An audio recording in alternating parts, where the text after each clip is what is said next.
welcome to another day on Cornwall Pocket Farm. It's beautiful again and a few clouds, but quite warm. We've got about 24 degrees in the conservatory at the moment, so reasonably warm, and it's about 10 o'clock in the morning. Now this is important because I have decided to join in with the transatlantic melon challenge. So yes, I know what you're thinking. We're not actually anywhere near the Atlantic, but I have contacted the wonderful Jane Kelly.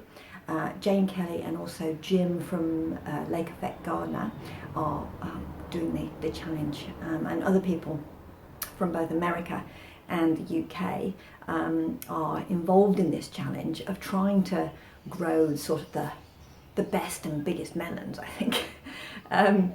So I've been watching this on Facebook and YouTube, and I was thinking, oh, that'd be fun. And then I was in the garden centre the other day, and I saw the seeds, the sugar baby melon seeds, watermelon seeds, that is one of the melons that they're growing. So I bought a packet and thought, well, why not? You know, mad as fish, might as well have a go. So contacted Jane, and she said that possibly through a loophole of my original UK birth, and potentially because somebody else pointed out that of course New Zealand is in the Commonwealth. So anyway, I've squeaked in on technicality. I'm going to give it a go. Now the other challenge, of course, is that it is winter here. Although we do have very high light levels, I think it's about 4 times the light levels of the UK. So that's good, but obviously we are going dark pretty early in the morning, pretty early in the evening, and so our day length isn't that long at the moment, probably only 10 hours. So I think I'm going to have to cheat just a little bit and maybe try and use some artificial lights and some artificial heat. And anyway, thought I'd give it a go, and if I can get the seeds out of the ground, that'll be a win for me. And if I can get little plants and try and grow them, I'm not quite sure whether I'm going to manage an actual melon, but you know, hey, maybe there's a prize for the worst melons, and then I could probably win. Anyway, so I'm hoping to sow those seeds later on today, and I'll bring you along for the ride. Or I might chip them actually. I've seen that as well on YouTube. I never tried it, so I thought I might try chitting them. Anyway, watch this space, and there'll probably be a lot of peering at some soil where nothing is happening. But anyway, I'm going to give it a go. On other news, I've just finished a course. Last week I went on a course, a 5-day course, an Earthworkers course, run by OMG Gardens in Auckland, and for the love of bees. So that was absolutely fascinating, and has changed quite a lot of what I'm going to do in the garden actually, so it was very valuable. I will try and do my best and précis the general theme of the thing. Yes, so the general idea is that the sun, obviously, all the energy comes from the sun. The plants photosynthesize. They're the only thing on earth that can actually use the sun and photosynthesize. They photosynthesize for their own energy, but they also then feed the soil through their roots. And then the food web, the soil and all the life within the soil, which is masses of bacteria and fungi and protozoa and all sorts of little creatures and things down there, they basically use all the energy that the plants put down into the soil, and then feeds the plant as well. So it's sort of like not a closed loop, because obviously the energy comes from the sun, but basically plants and soil get on with it and do a very effective job all by themselves. So you know, you never hear a wilderness area putting an order in for Bunnings for sort of a few bags of nitrates or whatever. They basically get on with it all themselves. So the key to that is plants, having lots of plants in the ground. If you ever look at some bare earth in the garden, for instance, As soon as any bare earth, nature tries and fills it very quickly with a whole variety and diversity of plants. We know them as weeds, but very quickly there's a lot of stuff growing to cover that soil so that the soil can stay healthy and everything sort of works in balance. And of course, by doing that, the key thing, of course, for climate change or climate change mitigation is that the soil locks away a lot of the carbon. So the plants take it out of the atmosphere and then pop it into the soil and lock it away, which is really what we need pretty desperately. So creating healthy soils and lots of plants to photosynthesize is a key thing for mitigating climate change. So the way they do it at OMG is they actually plant their vegetables in guilds, i.e. a whole collection of different types of plants all planted together. So rather than having like a whole bed of broccoli, which is what I've tended to do, apart from when I get a bit lost and put the wrong things in the wrong place, or to be honest, when my nasturtiums and alyssum just sort of take over. I mean, that's itself coming in as a weed to sort of diversify those plants. But what they do is they purposefully grow everything as a guild, which is a brilliant idea. And when you look at it, it looks really quite complicated. But when you see how they do it, it's quite simple, because essentially they grow everything in rows. And it's a little bit like when you're knitting a jumper. You have a jumper and it has a really fancy pattern on the front. And you think, oh, that looks very complicated. But when you knit it, essentially you're just knitting a row which might be blue, red, blue, red, blue, red. And then the next row might be pink, green, green, pink. It might be something like that. So it's quite simple, each row. But when you put it all together, it makes this very complicated and diverse sort of pattern. The same is the way they do it in this guild planting. So you know roughly where your vegetables are going to be. Your lettuce is going to be on the outside, interspersed with, I don't know, say beetroot, but you know where they are. But it's quite easy to plant it out like that. But when you stand back, it just looks like this incredibly diverse bed of all sorts of things. The other positive is that you get a lot of different sorts of plants in the same space, which for us is perfect, because you know, we end up in the winter with sort of, you know, a week of cabbage, and it can be a bit much. You know, what you want is a lot of different sorts of vegetables. So that works really well for me. It'll also work really well for what I'm trying to do here. Mainly the whole idea of the project of what we've done with the house is because of climate change and trying to live lightly on the planet and mitigate climate change by growing lots of things and trying to encourage more nature and diversity in the little bit of land that we've got. So that's a very short sort of version. Obviously the course is 5 days long, so there's a lot more in it than that, but hopefully you've got the general idea. So of course my beds are in the old state, and I've got some bare land. You saw me just clear a bed and then I've left it for a week, which is wrong. You're supposed to clear old plants and put new ones in straight away so that you're continuously feeding the soil. So I thought I grow most of my stuff from seed, and I don't have time to get those seeds in, particularly because we're heading into winter now, get those seeds in and get them grown on and put them in. So I cheated. I went to the garden centre, hence the the baby watermelons. So I went to the garden centre and I bought a whole bunch of punnets of things. So today I'm going to get into the garden and hopefully just get all that stuff in the ground. They're not going to be fabulous guilds at all. I haven't had a chance to design anything or think about anything. I've really just bought a bunch of punnets, some flowers and some vegetables, and I'm just going to put them in just to get more into my beds. But the idea with this guild is essentially you want to try and get a diversity of plants in the ground. So you don't just want brassicas, which you know things like broccoli and cabbage and Brussels sprouts and all of those in the same bed.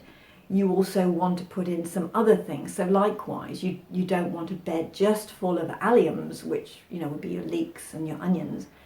You want a bed where you've got brassicas, your broccoli, you've got maybe some leeks, your alliums, Maybe you've got some peas in there. Those are your nitrogen fixers, and that type of thing. So when you look at the different families of the vegetables, because interestingly enough, most of the vegetables that we eat nowadays have all come from a very few number of plants which have been bred to be different. So your broccoli, cabbages, cauliflower, all those things are all bred from the same plant essentially. They've all just been bred to be different types of vegetables. So you need to have that type of vegetable plus a very different one, like an allium or like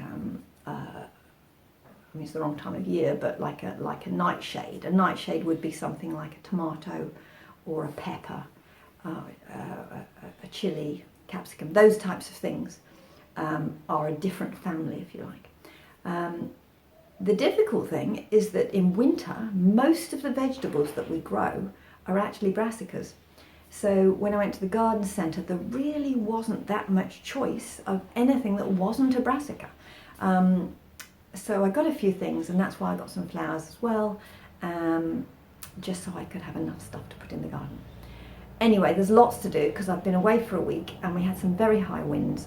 So there's a bit of tidying up and some planting, and anyway, I'll get on with a bunch of jobs. There's more to do, but you'll see what I end up doing. It's madness, me saying, oh, today I'm going to do this and this and this, because I never end up doing that. I go into the garden and then I do a bit of this and then I do a bit of that, and all the jobs get done, but not in the order necessarily that I think I'm going to do them. So anyway, join me along for the ride in the garden. Maggie's just decided to lie in the sun, so whether she's going to join us. Are you joining us in the garden, Maggie? Are you?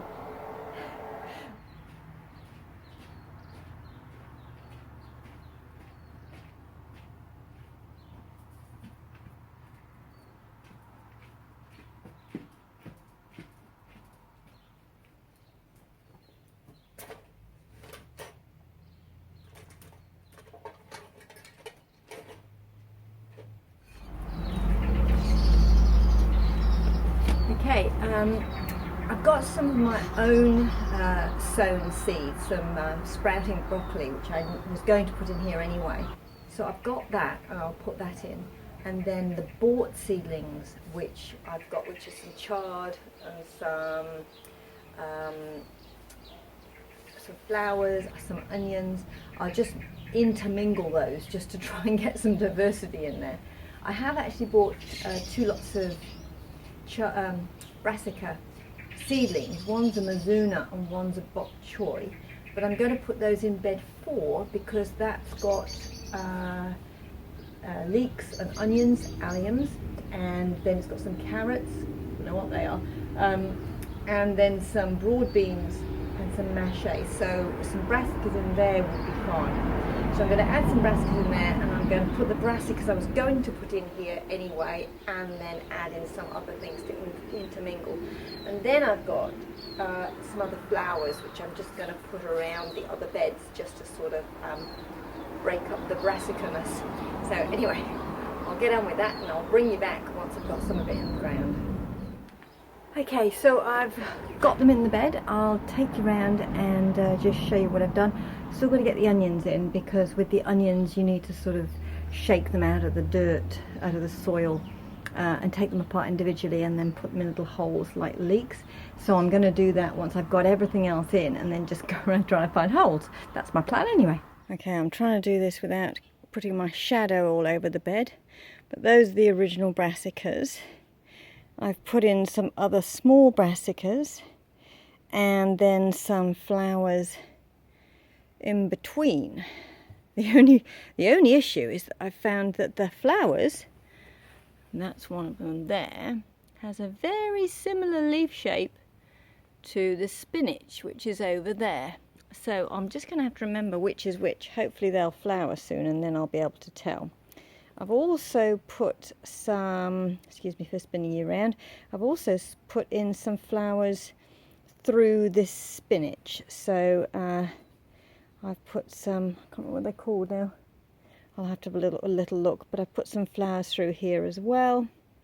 And I'm planning to sow some more peas along Crystal Palace, along that rail. Okay, on to the next bed. And I have some bok choy to go in along here. Before I start, I've just realised that the pumpkin can come out now. So let's get that out.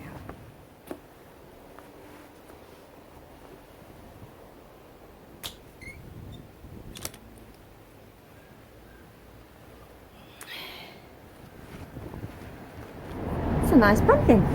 Yay!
I've got some Mizuna to go in where I took the carrots out.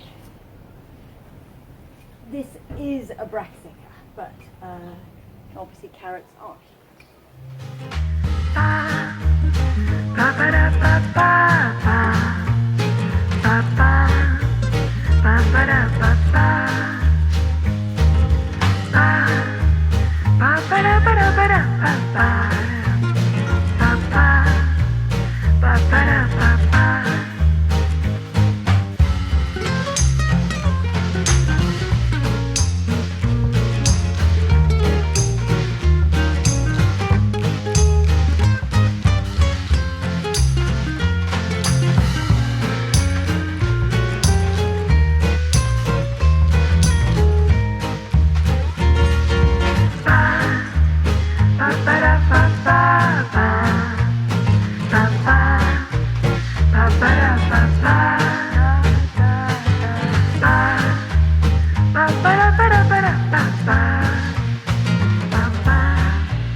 Okay, let's zoom in.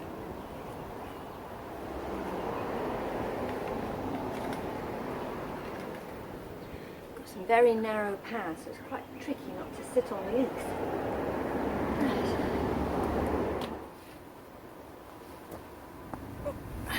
Okay, you probably can't see me, I'll probably chop my head off again, but this is celery, and all of these are brassicas.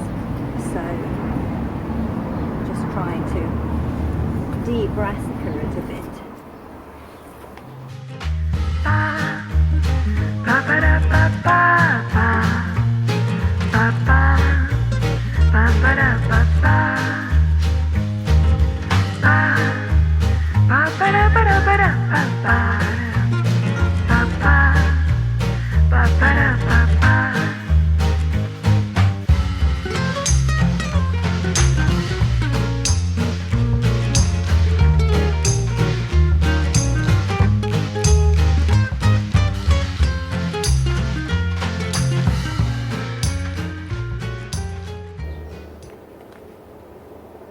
Lots of worms in here, which is a very good sign. Lots of worms, which is great. Very pleased with that. And of course these are more brassicas, so I am just filling them in with some... Oh, there's Maggie's little gate. What is it? I'm just filling them in with some lobelia, so just for something different.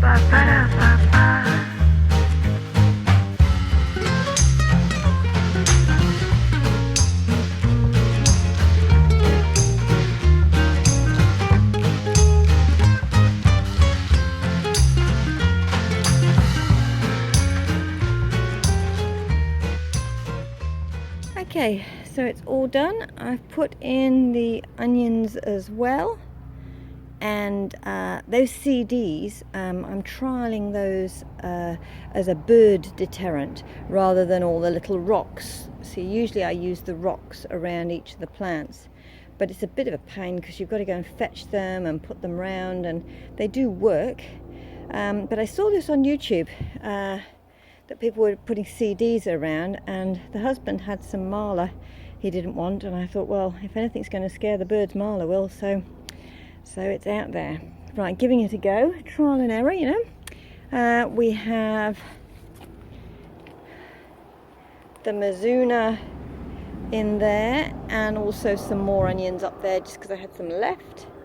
We've got the bok choy now in here, and we've got some more brassicas down there below the peas, and we've got some flowers up there on the brassica bed, and here on this bed where there's some more brassicas, that's Cavolo Nera and Rabrapini, there's now some celery in there as well. So yeah, hopefully I've mixed things up a little bit. Maggie is definitely wanting to go for a walk.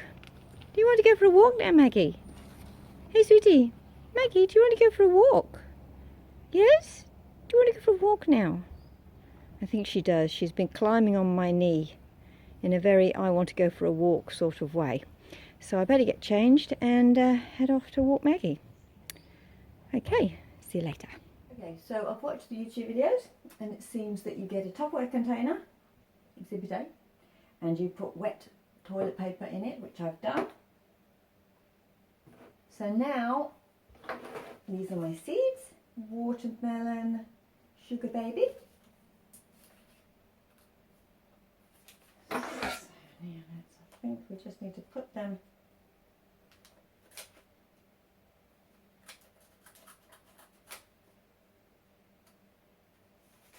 Never get in these seed packets. I wonder how many I'll get. Okay, let's have a look. Oh, quite a few actually, so I will, yeah, I've got quite a few seeds, so, because I can do these again in the summer when, honestly, I have more chance of actually getting any melons, but I think we will have a few. The more the merrier, the better chance, hey? So let's try 5 and see if we can get 5. 2.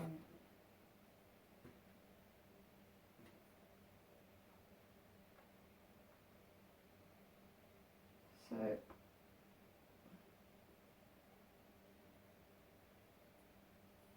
think that's sort of it. I think then you put the lid on, put it somewhere warm, and wait and hope. I don't know how many days it'll take. We'll have to wait and see. Okay, well, I won't call it started.